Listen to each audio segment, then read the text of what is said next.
நம்முடைய வீட்டு விசேஷமான காரியங்களுக்கு வெளியில் பிற நல்ல நபர்களை, உயர்வான மக்களை, நம்ம தெரிந்தவர்களை நம் வீட்டுக்கு அழைக்கிறோம்.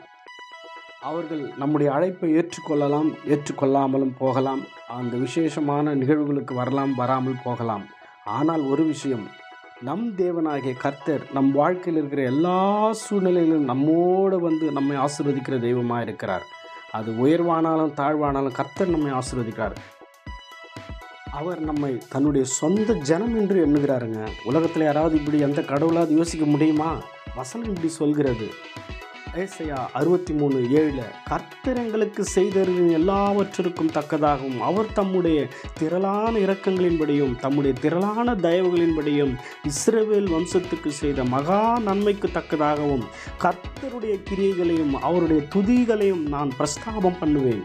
அவர்கள் என் ஜனம்தான் என்று அவர்கள் வஞ்சனை செய்யாதிருக்கும் பிள்ளைகள் என்றும் சொல்லி அவர்களுக்கு இரட்சகரானார். எவ்வளோ சூப்பரில் காடு அவருடைய பிள்ளைகள் வஞ்சனை இல்லாத ஜனன்ட்டு சாட்சி கொடுக்குறாருங்க.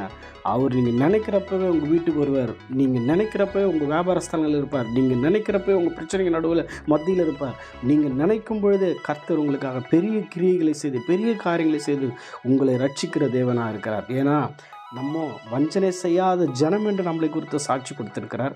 அவரை நீங்கள் நோக்கி கூப்பிடும்போது நிச்சயமாய் நீங்கள் வெட்கப்பட்டு போவதே இல்லை. ஆமென்.